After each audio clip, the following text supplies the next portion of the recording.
Perkenalkan, kami dari kelompok 5 akan mempresentasikan tentang jenis-jenis gempa bumi. Sebelumnya, perkenalkan, nama saya Mesyela Sifaonafisa, absen 23. Saya Vika Syaira, absen 33. Saya Raditya Ganda, absen 16. Saya Maria Lintang Fungsi, absen 22. Saya Nadila Putri Aryani, absen 25. Dan saya Aira Indah Puspita Effendi, absen 3.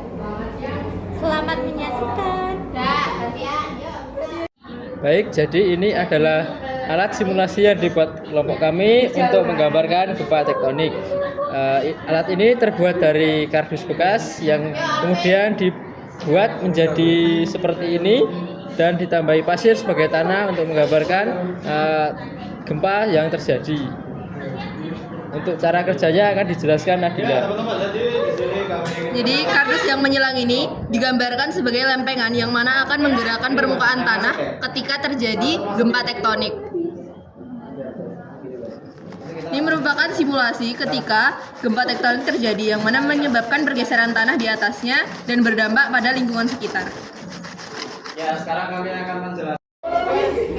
Gempa bumi adalah getaran atau guncangan yang terjadi di permukaan bumi akibat pelepasan energi dari dalam bumi secara tiba-tiba. Energi tersebut menimbulkan gelombang yang merambat ke segala arah dan dapat dirasakan oleh manusia.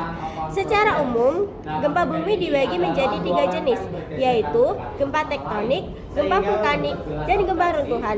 Setiap jenis gempa memiliki penyebab dan karakteristik yang berbeda-beda.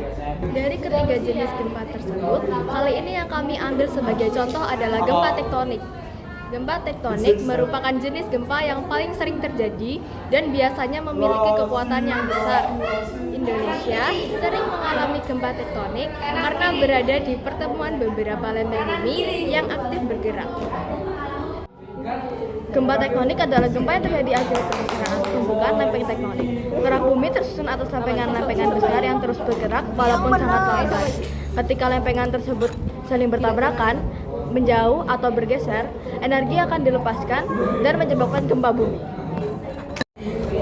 Gempa tektonik terjadi karena adanya tekanan yang terus-menerus di dalam lapisan bumi akibat pergerakan lempeng. Tekanan tersebut akan menumpuk selama bertahun-tahun. Ketika batuan tidak lagi mampu menahan tekanan, batuan akan patah atau bergeser secara tiba-tiba. Patahan ini melepaskan energi dalam bentuk gelombang seismik yang merambat ke permukaan bumi dan menyebabkan tanah bergetar. Semakin besar energi yang dilepaskan, semakin kuat pula gempa yang dirasakan. Salah satu contoh gempa tektonik yang ada di Indonesia adalah gempa di Palu pada tahun 2018. Gempa tersebut memiliki kekuatan yang besar dan terjadi akibat aktivitas sesar Palu Koro. Pergerakan sesar ini menyebabkan tanah bergeser dengan cepat. Akibatnya, banyak bangunan rusak, terjadi korban jiwa, dan muncul tsunami yang memperparah keadaan. Peristiwa ini menunjukkan bahwa gempa tektonik dapat menimbulkan dampak yang sangat serius. Saat terjadi gempa, kita harus tetap tenang dan tidak panik. Jika berada dalam ruangan, segera berlindung di bawah meja yang kuat, lindungi kepala dan jauhi kaca atau benda yang mudah jatuh. Jika kita berada di dalam luar ruangan, menjauhlah dari bangunan, pohon, dan tiang listrik. Jika sedang berkendara, hentikan kendaraan di tempat aman dan tetap berada di tempat sampai gempa berhenti. Setelah gempa selesai, segera menuju tempat terbuka dan waspadai gempa susulan. Demikian presentasi dari kami tentang jenis-jenis gempa bumi dengan contoh gempa tektonik. Terima kasih atas perhatiannya. Wassalamualaikum warahmatullahi wabarakatuh.